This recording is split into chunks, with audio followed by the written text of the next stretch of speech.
Hi, I'm Carly Reid from CX Today, bringing you all the latest news and conversation from the customer experience technology industry. Now, today I'm talking to Jeremy from Enghouse Interactive, and we'll be discussing AI and customer satisfaction in the digital world. Welcome, Jeremy. Hi, Carly. Yeah, thank you. Thank you very much for giving me this opportunity. No problem at all. Thanks for joining us. So, Jeremy, how about we kick off with a quick intro? Tell us about what you do. Well, I've worked with Enghouse for the last 10 years, predominantly in a sort of marketing and alliances role. So, my primary responsibilities are helping the company commercialize its platforms around the world. Over those 10 years, obviously, there's been a huge amount of evolution and probably the last 18 months, a lot of revolution. And so the technologies in some ways have changed a lot and others haven't changed that much. But it's an exciting role, a good chance to work with many different customers, many different vertical markets, companies of all shapes and sizes. But the funny thing is, most of the problems they're trying to deal with, irrespective of vertical or company size, they tend to be the same kind of problems each and every time. Okay, thank you, Jeremy. And so you touched on this briefly, but what sort of conversations are you having with your customers at the moment? It's really interesting because I think if you wound this clock back, say, whatever it was, 50, whatever it was till last March, which is probably almost 16, 17 months ago, um, it really was, there was a sense of panic. I mean, most organizations probably thought they were fairly well equipped to deal with, something like this. And in reality, some were, and many were found, came up short. Um, so there was really a sense of just keeping the plane in the air and doing what people had to keep their business moving. The whole debate around should we migrate to the cloud, shouldn't we migrate to the cloud had sort of went overnight. If people hadn't moved to the cloud, there was now not really an option but not to. So what we've seen more recently is things have calmed down, things have stabilized, people feel like they've got a level of control again. People made some point and shoot investments last year in tactical applications, for example, around video conferencing or things like that, just so they could kind of keep seeing and talking to team members and in some cases customers. But if you look at where things are at right now, people are starting to formulate a lot more of a coherent medium and long term strategy for hybrid working. They're starting to think a lot more closely around, AI, automation, bots, self and social service. And one of the big things, Enghouse ran a survey, so we work with, literally thousands of contact centers across the globe. We run an annual survey. And one of the most startling figures that came out of that, this was the UK based stat, was around 90% of CX agents were looking to change their job within the next 6 months. So if you think about what really happened, was the world was running extremely hot. If you looked up in the sky and you looked at just the number of planes and contrails, the number of trains that were moving, the amount of travel you were personally doing, leisure and business, things were running really hot. And then for many people, life kind of slowed down quite a lot. If you were a customer service agent, the exact opposite happened. You were already running hot and then you went to extreme heat. More and more calls coming in, less agents available, people self-isolating. The people that you are dealing with are fairly frustrated themselves in being locked up at home. So there's a real pent up frustration, I think, with a lot of CX agents, people looking to redefine their life. And that's a real worry for many organizations because the reality is you can have the best AI and the best bots in the world, but you are still going to need, some decent quality skilled people to deal with your customers. So we've seen, to answer your question, one of the things people are looking at is how do we manage, a CX organization that was traditionally based, largely based in an office and is now probably largely going to be based remote and at home. How do we keep that sense of team going, that collaboration going? How do we share information in a secure way? How do we use people? How do we recognize someone's in the middle of a difficult call or someone's about to burn out? All of those things, need to be addressed. And the reality is just kind of cutting and pasting a company's cultures, a company's processes or policies from a physical world into a virtualized cloud world isn't going to cut it. And I think that's the kind of inflection point that many organizations are at right now. They realize we got through, the real big speed bump, but now we've got the long road ahead of us, and we need a lot more coherent strategy to get things to work better, not just for a customer, but also for our own agents and employees. Well, that's an excellent way of putting it, Jeremy. Thank you for sharing that with us. And this week marks National Customer Service Week. Can you give us a few sort of top tips for businesses to ensure customer satisfaction in the digital world? Yeah, I mean, one of the things that we will say to almost every customer that contacts us and needs some advice or support is think about a digital by design strategy. And what I mean by that is if you've dealt with a low cost airline, or you were dealing with a low cost airline pre-pandemic, you knew you were dealing with a digital by default organization. They don't want to speak to you. Everything is automated.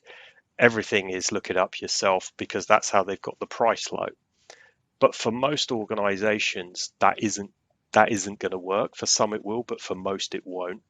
So you need to think about a digital by design approach, which is how do you get the right balance of using automation and AI and people, to work in harmony together to give the customer the best experience they can.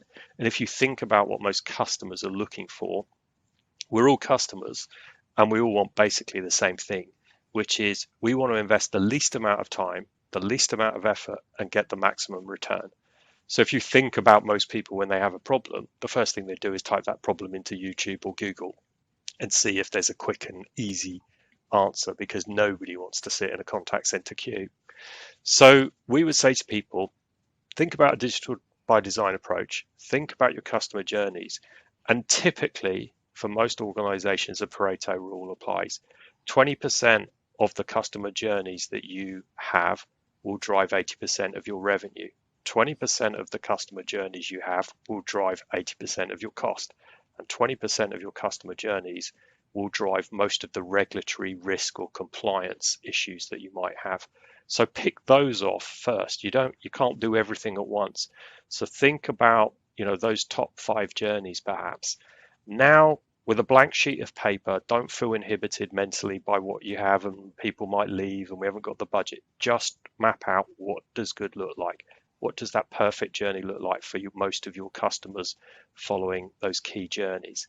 Now, what we would say to people is a little bit like a jigsaw puzzle. Now we know what good looks like. Let's layer in what you already have. Let's layer in the technology. And you'll be amazed that probably most of the people that we talk to already have and own and have paid for 80% of what they need. So this isn't necessarily a revolution of throw everything you've got in the bin and start again. Quite often people have already made some reasonable investments that can be managed and migrated or leveraged, to get to that good state. Then start to think about the people skills that you need. If you've got a level of automation and AI or self or social service woven into that journey, when people intervene, what skill set do they need? And so it's probably not just a vanilla like contact center agent that can do the general stuff of acting like a telephony switch.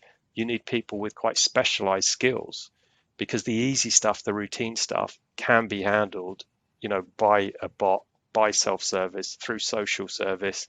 So there's lots of ways where, what you tend to find is the stuff that's left by definition is awkward, ugly, and complex, and you need a different skill set around that, to be able to add those softer human skills, and sometimes make a decision and have the empowerment as a contact center agent to be able to make that decision to get the customer where they're trying to get to and retain them and retain that customer loyalty.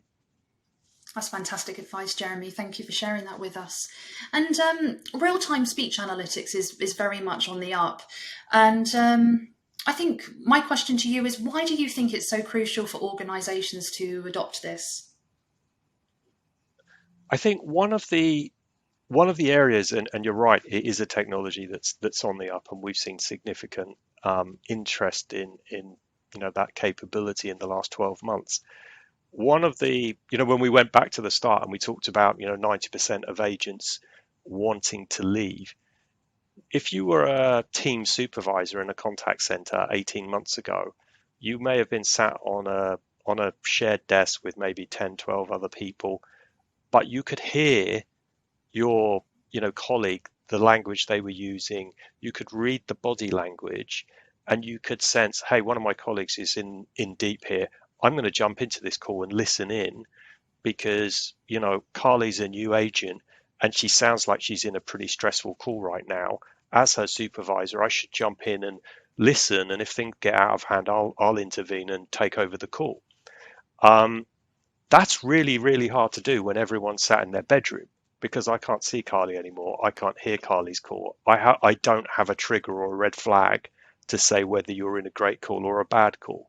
And so one of the things that real-time speech analytics is brilliant at is listening for certain words, certain phrases, certain language when someone's over talking you. So you asking a question before you can even finish it, the customer's jumped in and is shouting. That it can pick and sense up all of those things just as a human would, and that can create a trigger.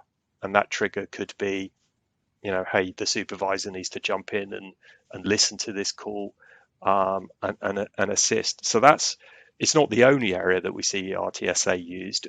We see speech analytics used for regulatory compliance, particularly in financial services. We see it in many organizations used as a sales tool, where there are certain phrases or way of saying phrases that the system will learn, through predictive analytics, will learn that people that use these phrases at this point in the conversation tend to close more business, and it will then coach and encourage other people or other agents or staff to do the same thing at the appropriate point. So there's lots of different applications for it, but I think the main driver behind the interest right now is really agent well-being and agent welfare.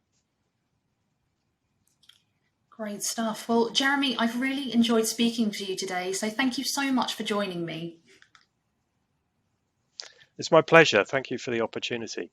No problem at all. So that's it from us. If you've enjoyed our conversation, then please do give us a shout out on social.